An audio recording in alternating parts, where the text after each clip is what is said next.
En marzo de 2007, durante una entrevista con la periodista estadounidense Amy Goodman, el general y excomandante de la OTAN entre 1997 y 2001, Wesley Clark, reveló el plan a largo plazo de Washington para invadir 7 países.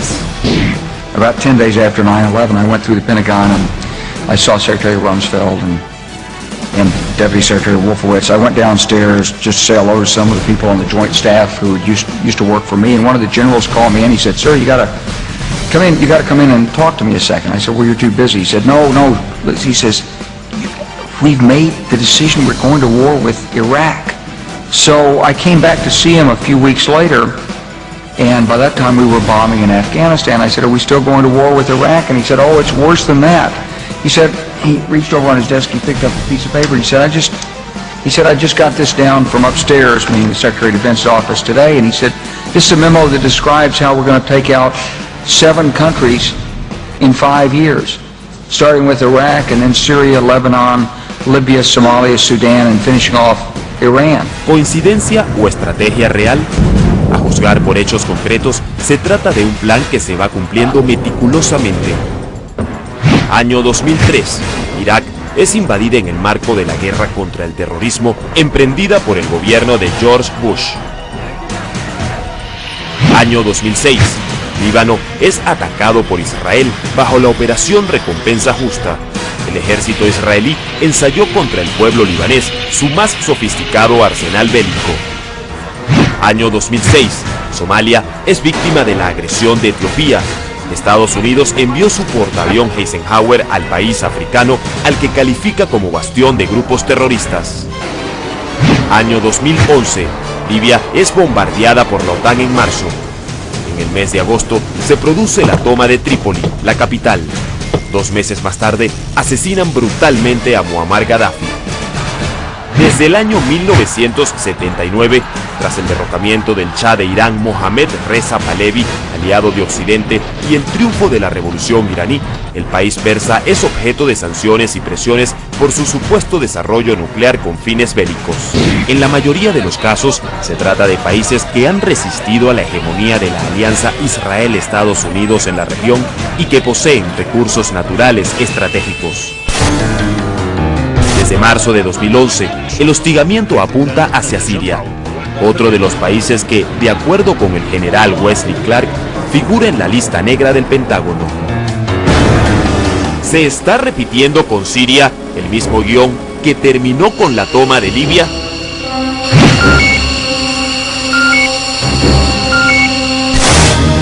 La República Árabe Siria está ubicada a la orilla oriental del mar Mediterráneo. Comparte sus fronteras con Turquía, Irak, Israel, Jordania y Líbano. Para el año 2008, Siria tenía 19.747.586 habitantes. La mayoría de la población profesa la religión del Islam. El sunismo es el grupo musulmán mayoritario. Entre los musulmanes no sunitas en la nación se encuentran los drusos, alawitas y chiitas. La economía del país se basa en la extracción de petróleo. La producción de 380.000 barriles al día le genera la mayor parte de sus ingresos.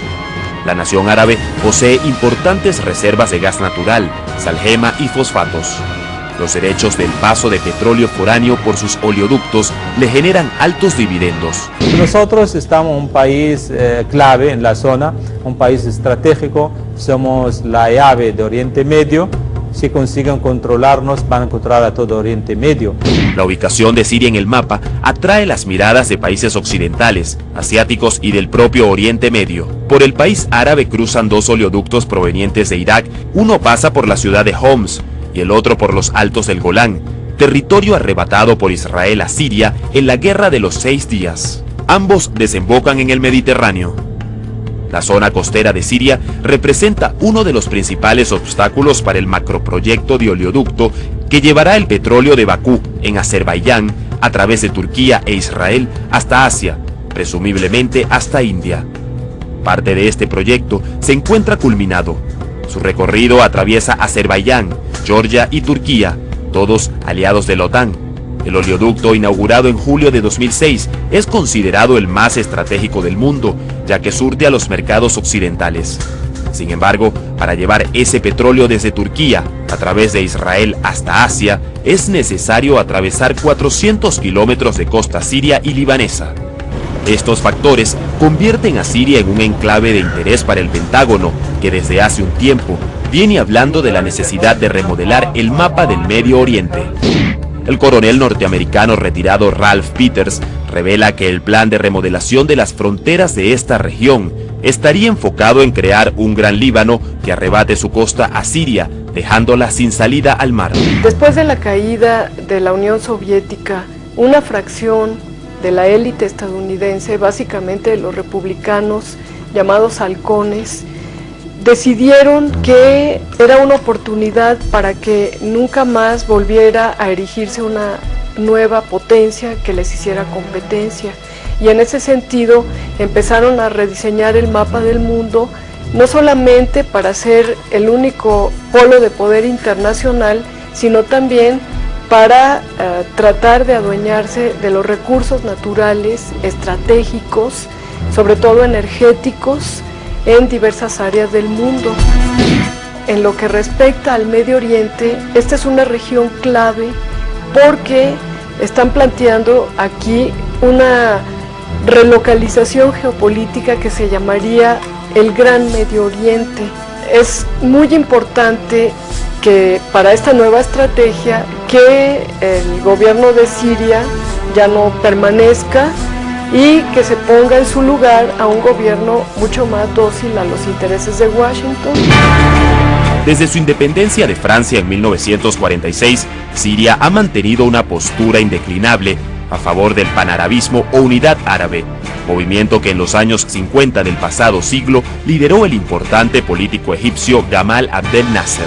Siria ha apoyado los movimientos de liberación nacional y rechazado sistemáticamente la ocupación israelí en el territorio histórico de Palestina.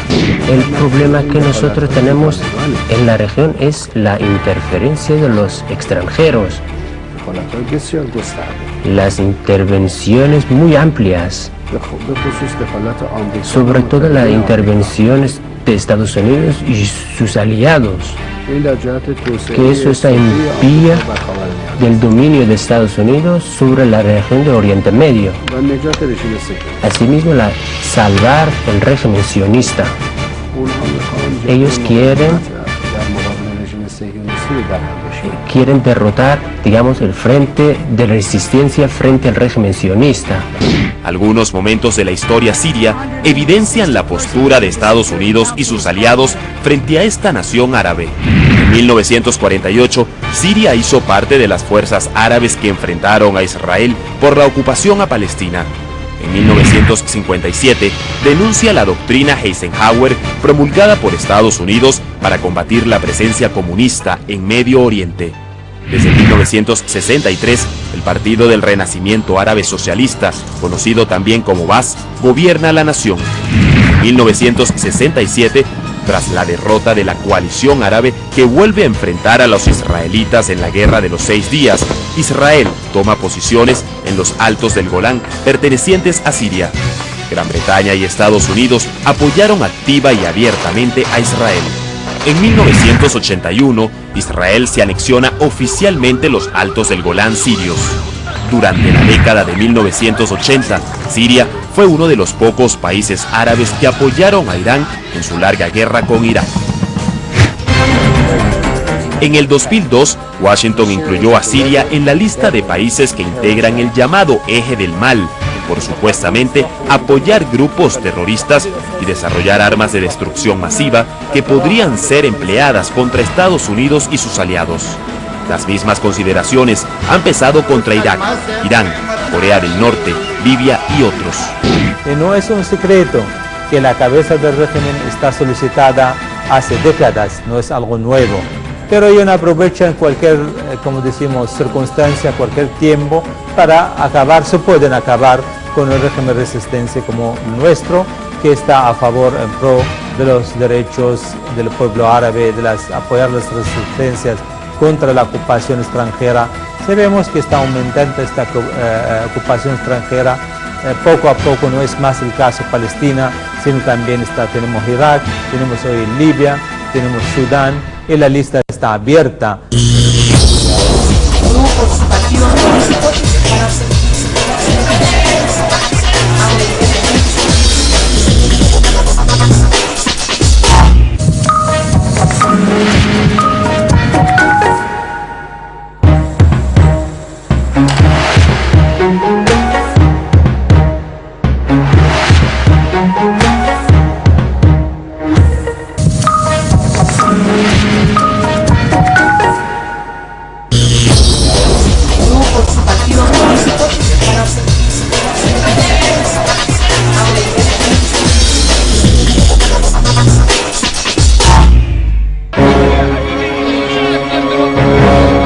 Desde el 15 de marzo de 2011, Siria ha sido escenario de protestas a favor y en contra del gobierno.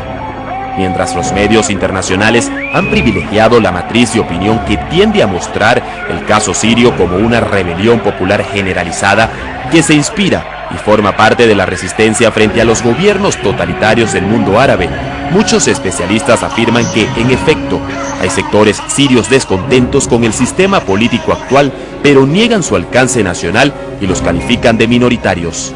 Para otros, el tema de fondo apunta a diferencias religiosas. Algunos añaden que la inconformidad de uno o varios sectores ha sido el caldo de cultivo para inyectar agentes externos armados y desestabilizadores.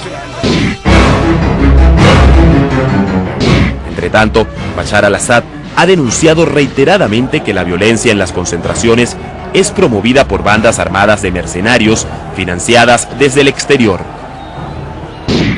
El Estado presume realizar reformas en respuesta a las demandas populares.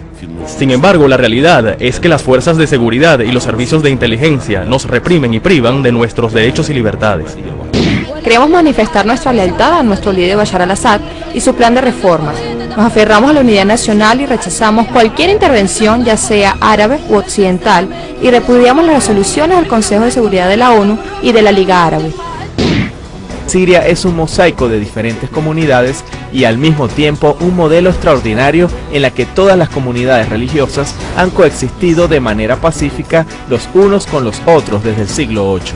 No exactamente uno al lado del otro, pero sí en conjunto.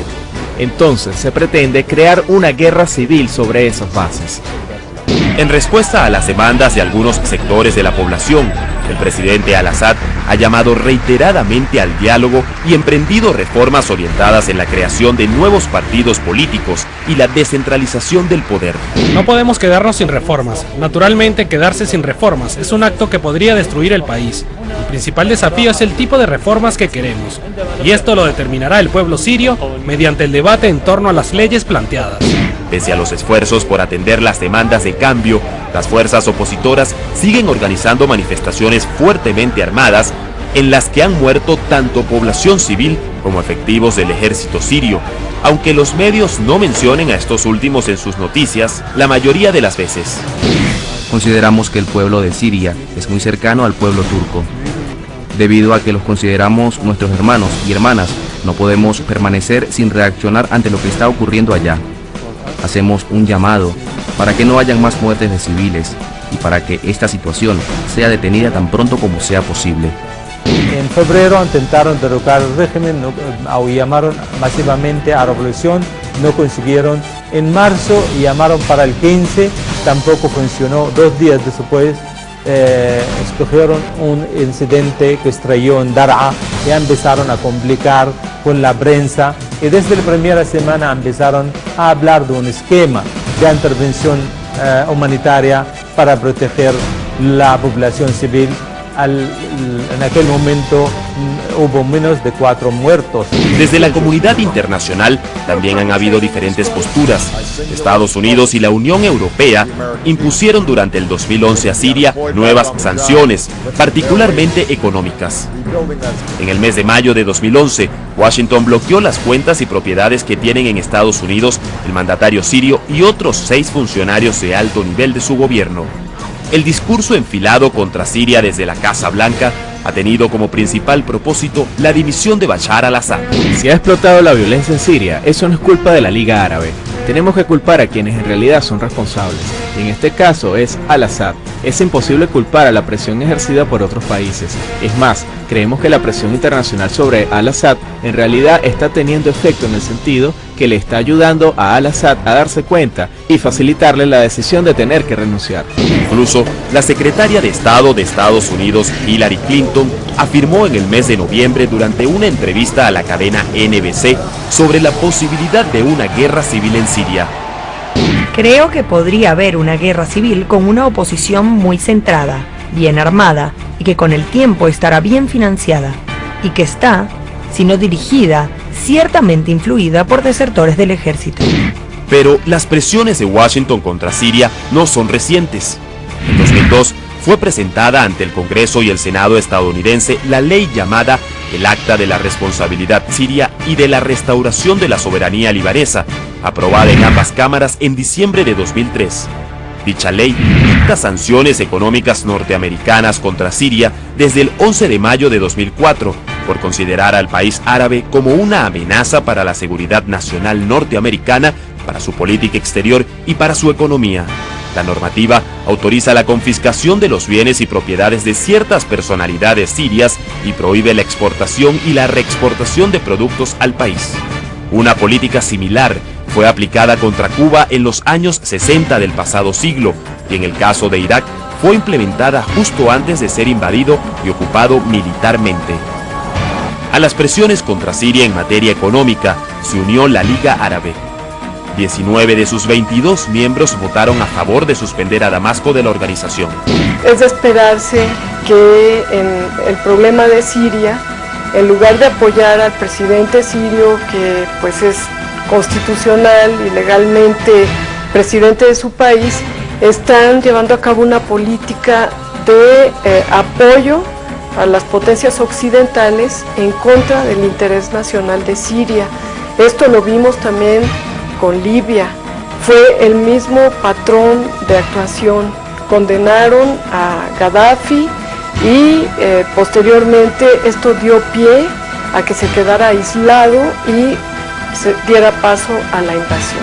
Desde Siria se ha denunciado y detenido la incursión fronteriza de grupos armados procedentes de Turquía. Las autoridades del país vecino han negado la información. Sin embargo, el país turco ha intervenido en la situación, dando su respaldo a sectores de la oposición siria, quienes han pedido abiertamente la caída del gobierno de Bashar al-Assad. En Estambul se formó un autodenominado Consejo Nacional de Transición Sirio. Ese tipo de reuniones no están prohibidas en Turquía. No hay ninguna razón que impida la organización de este tipo de reuniones. No existe ninguna base o marco jurídico que impida la organización de este tipo de reuniones en Turquía. Turquía en este caso está infringiendo uno de los principios importantes, que no meterse en los asuntos internos de los demás. En enero de 2004, Bashar al-Assad se convirtió en el primer gobernante sirio en visitar a Turquía, en un viaje que marcó el inicio del deshielo de las relaciones con Ankara para ese momento. Sin embargo, desde marzo de 2011, Turquía se unió a las presiones internacionales contra Siria. Al final, lo que realmente importa es que muchos civiles están muriendo en las calles de Siria. Y como esta situación no ha sido controlada hasta ahora, hacemos un llamado para que sea detenida. Pienso que no es importante cómo ocurrió todo esto, o si esta situación fue organizada o no. Pero no todo el Medio Oriente está en contra de Siria. Es el caso de Irán, otro de los países amenazados por la Casa Blanca y la OTAN, que mantiene firme su rechazo a la injerencia externa en la región, sea cual fuere el argumento. Siria es la puerta para entrar a Irán. Hay un acuerdo entre Irán y Siria de ayuda mutua y de cooperación militar. Si Siria es desestabilizada, entonces Irán queda más aislado en la zona. Y desde luego esto favorecería los intereses de este nuevo diseño estratégico del Gran Medio Oriente, porque entonces estos gobiernos podrían más fácilmente cooperar con las potencias occidentales, que básicamente aquí tienen dos objetivos. Por una parte, conseguir el preciado petróleo, el gas, que es tan importante para las economías occidentales, pero por otra parte también sería una manera de seguir tendiendo el cerco hacia China y Rusia. Durante meses, las naciones occidentales han intentado que el Consejo de Seguridad de Naciones Unidas adopte una firme postura contra Siria que comience por sancionar y termine por intervenir. El argumento descansa en los informes de la ONU, que aseguran que el gobierno de Bashar al-Assad reprime al pueblo sirio. Sin embargo, hasta el momento, el poder de veto de Rusia y China han logrado blindar a Siria de posibles sanciones por violación a los derechos humanos. De hecho, Moscú ya envió barcos de guerra a las aguas territoriales sirias para proteger a la nación árabe de cualquier ataque de las fuerzas de la OTAN y evitar una agresión militar prevista bajo el pretexto de una intervención humanitaria. Para Rusia, Siria es muy importante porque se encuentra en un lugar clave geopolítico en donde realmente puede alcanzar Medio Oriente, puede ver el Asia Central y Europa. Con el ejemplo de Libia, pues Rusia considera que sería un paso hacia la invasión. Incluso las potencias occidentales están planteando también crear una zona restringida de vuelo, pero eso sería ya el inicio de un ataque hacia este país.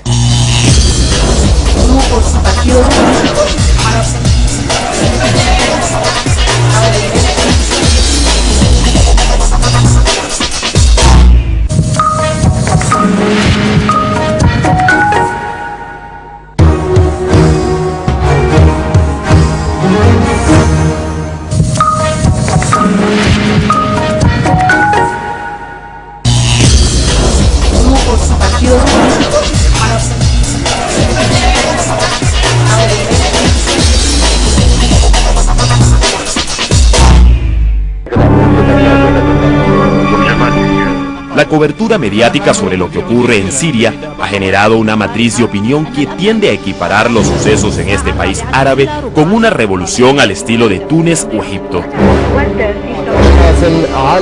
Desde los medios de comunicación, principalmente árabes, se ha responsabilizado directamente a las fuerzas militares sirias del número de víctimas civiles en medio de las protestas. Según las Naciones Unidas, más de 5.000 personas han muerto por la represión de los uniformados. Insisten en que el ejército mató a mi niño. No es cierto, el ejército no mata. El ejército no mata, el ejército nos protege. Los soldados sacrifican sus vidas por defendernos de los armados. En el mes de noviembre, el periodista francés Thierry Meyssan, radicado en Damasco, sacó a la luz pública una investigación que revela cómo buena parte de estas supuestas víctimas de muerte aún viven. Además, descubrió que la lista de presuntos fallecidos fue elaborada por una misteriosa organización que tomó los nombres de una guía telefónica. Las potencias occidentales y sus aliados del mundo árabe, es decir, las potencias que dependen económicamente de la venta de petróleo a los países occidentales, han lanzado una campaña mediática, con la finalidad de convencer a los espectadores de que en Siria existe una revolución similar a la que hemos visto en Túnez y en Egipto. Pero esto es absolutamente falso. Son situaciones totalmente diferentes. Ellos están convencidos de que por el hecho de que las personas en Siria hablan árabe deben hacer lo mismo que en Túnez y en Egipto. Es por esto que han inventado esta historia de represión de masas, etc., que no tiene ninguna base. No se trata ni siquiera de una situación que han exagerado. Se trata de una situación totalmente inventada. La televisora estatal siria ha realizado un monitoreo de las informaciones publicadas por medios árabes como Al Jazeera y Al Arabiya sobre la situación en el país del Medio Oriente durante los últimos meses. El material audiovisual desmonta la manipulación mediática sobre muchas supuestas víctimas a manos del ejército sirio. El pasado mes de octubre, habitantes de la localidad de Al-Qadán denunciaron un ataque terrorista contra civiles en esa zona. Estos son algunos de los testimonios recogidos por la televisora estatal siria. Cerca de las 3:30 de la tarde fueron vistos cuando hombres a bordo de un vehículo blanco marca Kia, modelo Río. 3 hombres armados con rifles salieron del carro. El conductor usaba una máscara. Luego se alinearon y abrieron fuego asesinando a mi hermano, quien era dueño de la tienda. Su nombre era Amin al-Masri al-Rifai. Otras 2 personas también fueron asesinadas. Sus nombres eran Anush al-Kider, quien trabajaba reemplazando los cilindros de gas, y un hombre proveniente de Daraa, del cual no recuerdo el nombre. Las 3 personas asesinadas eran hombres. Los 3 fueron asesinados. Acá pueden observar algunos impactos de bala. Mi nombre es Abd al-Salam Touma. Soy un teniente coronel retirado. Fui informado sobre el asesinato de mi hijo, el mártir, Al-Monen Ramadán. Estos grupos armados asesinaron a mi hijo. Él es una víctima más de estos grupos armados y una víctima del terrorismo que está presente en este país. Este testimonio de los propios testigos del hecho fue presentado por los noticieros de las televisoras Al Jazeera y Al Arabiya de la siguiente forma. Un grupo de activistas sirios señaló que al menos 4 personas habían sido asesinadas en la localidad de Al-Qadán, cerca de Damasco, durante una campaña de inspección y arresto en esa área. 4 personas fueron asesinadas en la localidad de Al-Qadán en Damasco, cuando las Fuerzas Armadas sirias entraron a esa área y realizaron una campaña de arresto. Los noticieros de Al Jazeera y Al Arabiya señalaron a las fuerzas y efectivos estatales sirios como responsables de los crímenes cometidos por grupos cuya identidad y procedencia se desconoce. Estos grupos armados han cometido un gran número de crímenes. No tenemos el número exacto, pero se estima que alrededor de 1.600 personas han sido asesinadas por estos grupos armados de una forma realmente espantosa, para causar pánico y terror en la población. Posteriormente, un ciudadano sirio desmintió su muerte luego de que la televisora Al Jazeera informara sobre su fallecimiento durante las agresiones ocurridas en la localidad de Al-Rastán, el 1 de octubre de este año. Soy el doctor Anwar Al-Che Ali, un especialista en cirugía general proveniente de la ciudad de Al-Rastán. El día de ayer algunos medios de comunicación occidentales y algunos canales árabes, incluyendo Al Jazeera, reportaron que yo había sido asesinado en Al-Rastán. Esto es completamente falso. ¿Dónde nos encontramos en este momento, doctor? Estamos cerca de mi casa en Al-Rastán. ¿Qué día es hoy? 1 de octubre de 2011. ¿Qué hora es? Son casi las 4 en punto de la tarde. Mi hermano, que vive muy lejos de mi casa, entró en shock al enterarse de mi muerte. Él vino en la mañana muy aterrado. El propósito de todo esto es difundir pánico. El objetivo, honestamente, consiste en difundir un levantamiento entre las personas. Lo que se dijo aquí es que yo soy un doctor en Al-Rastán y que las fuerzas de seguridad me habían asesinado. Desde la prensa escrita también han sido consecuentes titulares como estos.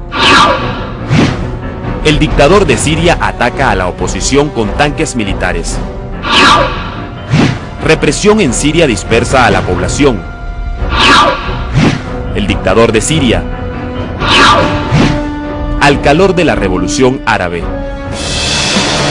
Lo que desean las potencias occidentales es crearse un caso jurídico en las fuentes de información para así tener el derecho de intervenir. Aunque el panorama del mundo árabe para algunos es incierto y para otros previsible, el gobierno sirio continúa resistiendo para resolver sus problemas internos sin la intervención extranjera. Solo queda esperar para confirmar si la historia se repite.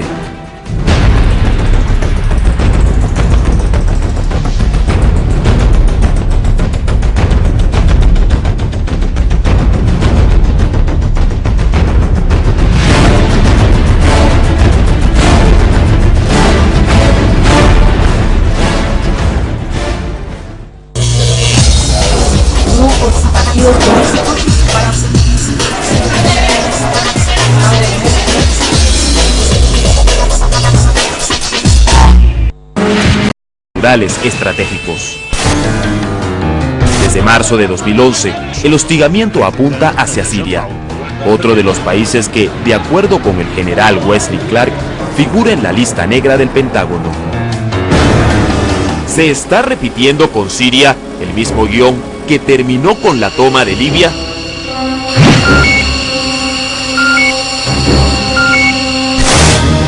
La República Árabe Siria está ubicada a la orilla oriental del mar Mediterráneo. Comparte sus fronteras con Turquía, Irak, Israel, Jordania y Líbano.